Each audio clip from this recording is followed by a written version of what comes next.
Then the train pulls away from the station, Peter said.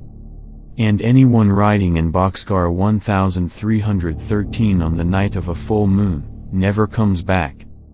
They go to the hobo graveyard to die. And there's no way to get back once you've ridden that car, Bruce added. Yeah, right, Aaron challenged. If there's no way to get back, how does anyone know what waits at the end of the line?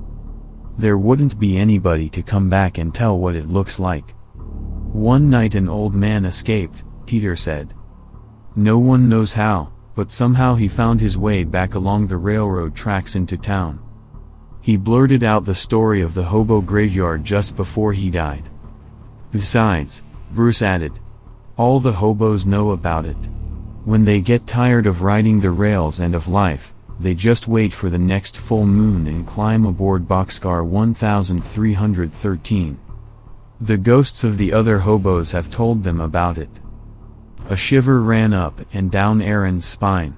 He was new in town. He'd never heard some of the stories these kids had grown up with. He wasn't sure if these were real stories, or just something the kids were saying to see how scared he would get. Well, if they thought he would get scared, they thought wrong. Aaron had grown up on the south side of Chicago. He had lived amid the drive-by shootings and the violence of the gangs. Heck, he'd almost gotten enough of a reputation to join a gang himself.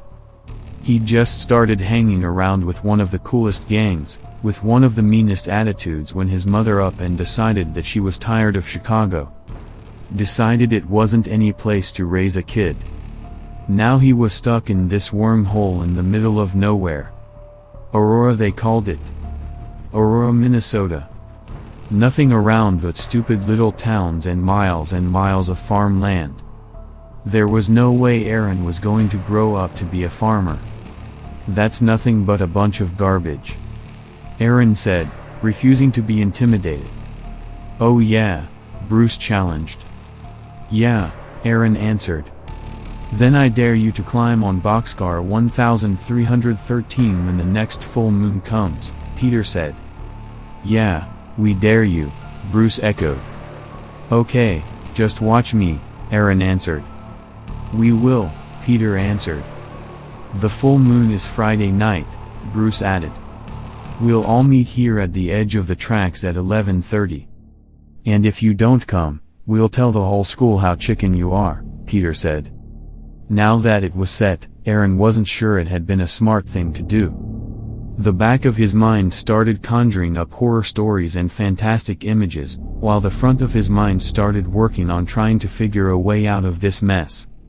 You could tell them you thought it was Saturday instead of Friday. You couldn't get out of the house. Your mom was sick and you had to sit with her. On and on and on Aaron's mind raced, but in the end he knew his heart would win. If he didn't show up he would be branded a chicken for life. And in a small town like this people tended to remember. He had no desire to be 80 years old and still be known as the kid who welched out on a dare as the town chicken. Friday night came faster than he wanted it to.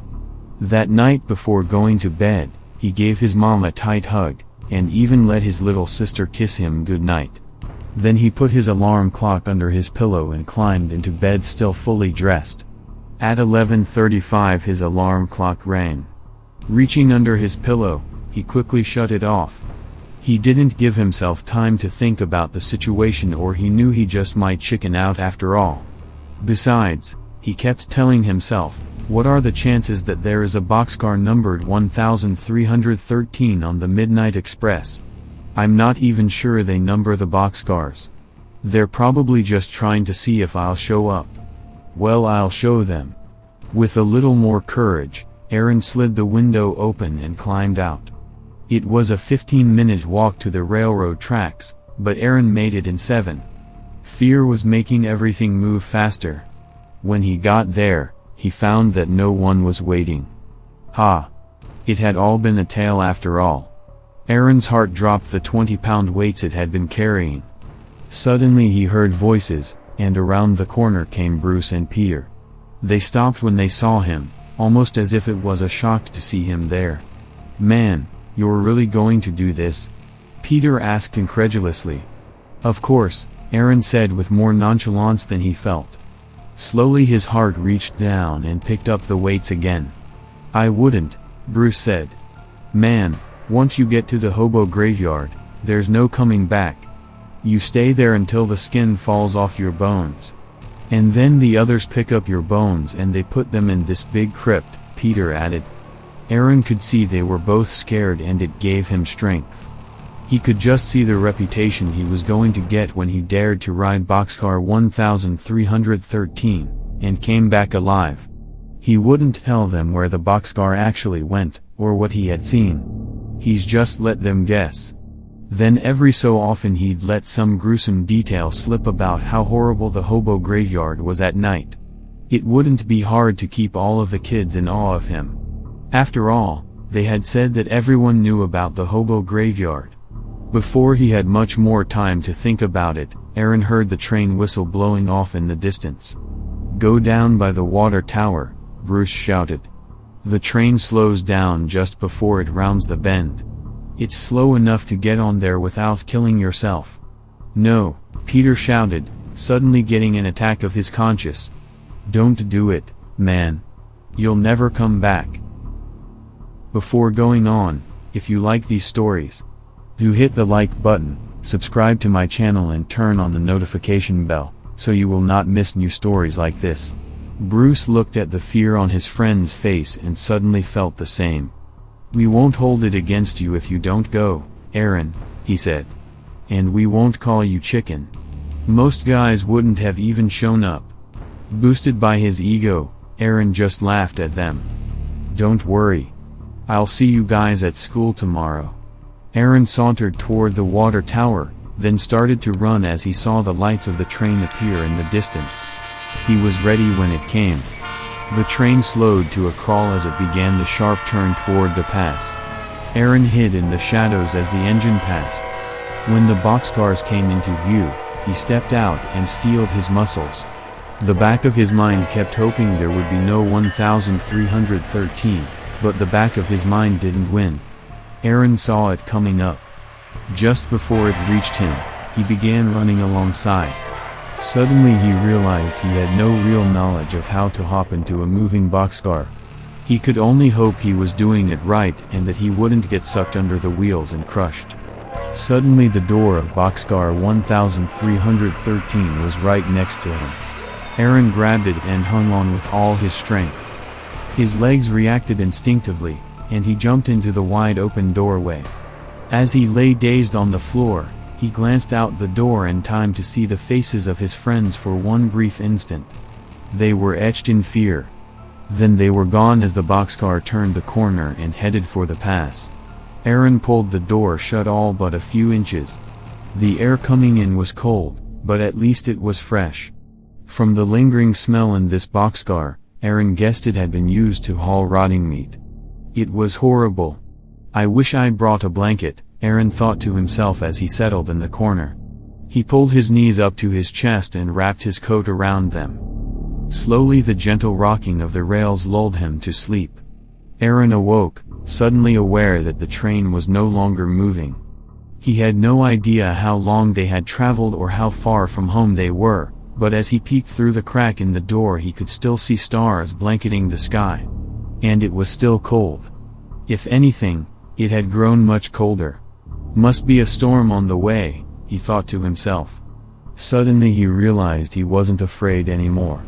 They had reached the next town safely and now all he had to do was wait for a train going back the way he had come. Slowly Aaron forced open the boxcar door and looked around. They hadn't reached the next town after all, or if they had, all of it was clustered on the opposite side of the tracks.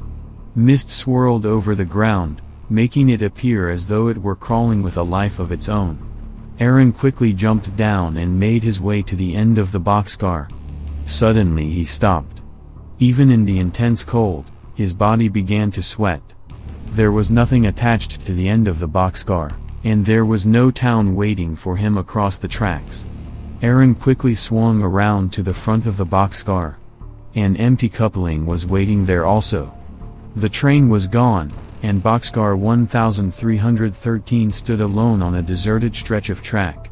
The heaviness returned to Aaron's heart, and it began beating irregularly. How far was he from the nearest town? He couldn't stay out here much longer or he would freeze to death. But which way should he walk? Which direction had the train come from and where had it gone? Teehee Boxcar wouldn't tell him. It looked exactly the same from both ends. Suddenly Aaron noticed a fire off in the distance. Its flickering light was coming through the trees which bordered the tracks. Heat, Aaron thought. Maybe it's some campers. Suddenly his mind lit on a new thought. Maybe it's the fire of a bunch of hobos. Maybe this really is the hobo graveyard. Fear wounded his heart a little tighter and it skipped a few more beats. Suddenly he laughed at himself. There was no such thing. These were probably just normal, everyday hobos standing around a fire for warmth as they did in their camps all along the line. And Aaron knew that where there was a hobo camp, there was probably a town nearby. Even hobos needed food. The laughter had helped a lot, but there was still a bit of fear deep inside. Carefully Aaron stepped into the bushes. He didn't want to make a sound. When no movement or cry came from the direction of the fire, he carefully began slipping from one tree to the next, moving ever closer. When he reached the edge of the clearing, he took a deep breath for courage and peered around the edge of the tree. It was a hobo fire all right, and there were 5 hobos huddled around it. Each of them was covered in rags, their heads bent around the fire as though they were cold and weary. Not one of them looked up from under their hoods, or even seemed to notice his presence. Aaron waited with his back to the tree, getting his breath before stepping out to join them. Finally he decided he was being silly. Hobos were friendly folk. And without the warmth of that fire, soon he would be going to a graveyard. Aaron shuddered at the thought and quickly forced his legs to step around the tree.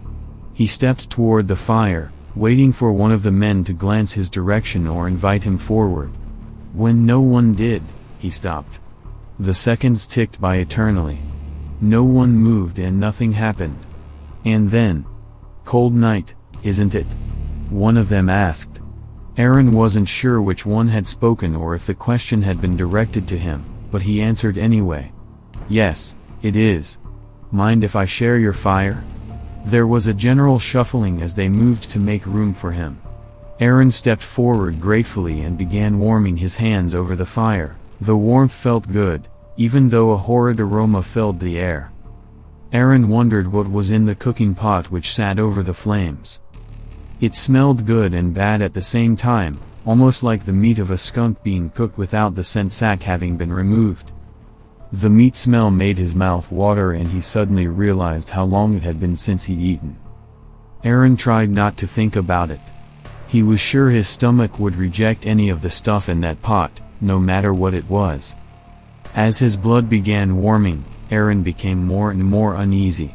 These hobos weren't like any he had read about in books. They didn't sit around retelling their adventures of life on the road.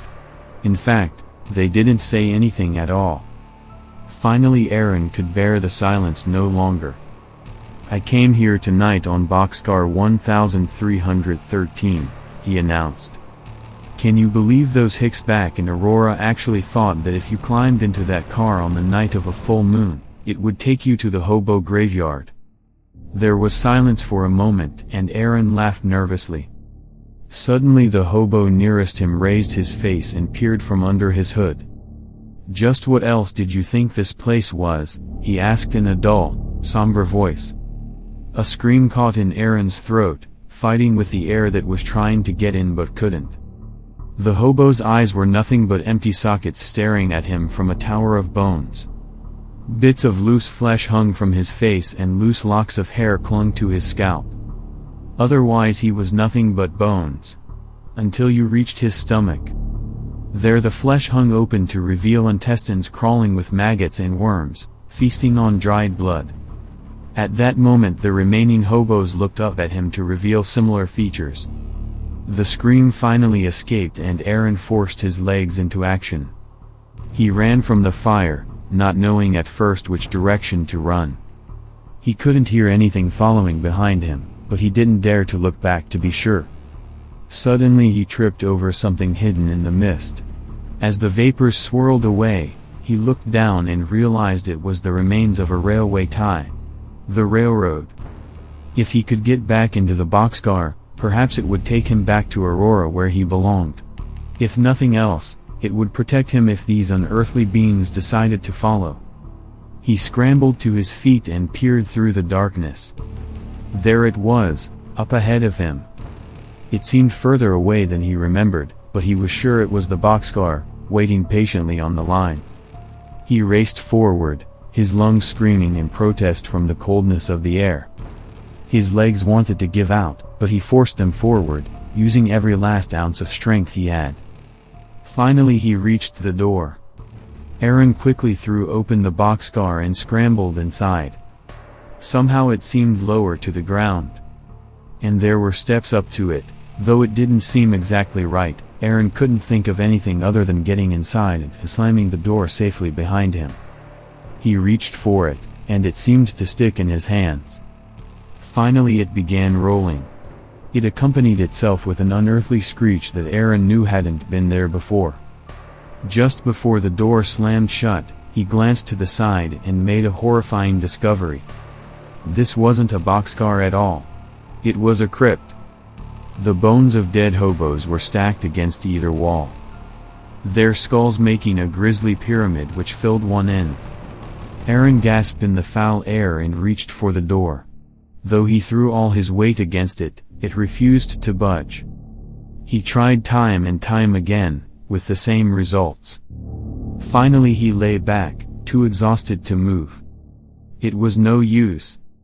That's when he knew he had lost the dare. He had ridden boxcar 1313 to the hobo graveyard, and here he would stay. Hope you like this true scary haunted ghost stories. Please leave a like on this video and subscribe to my channel. Thank you.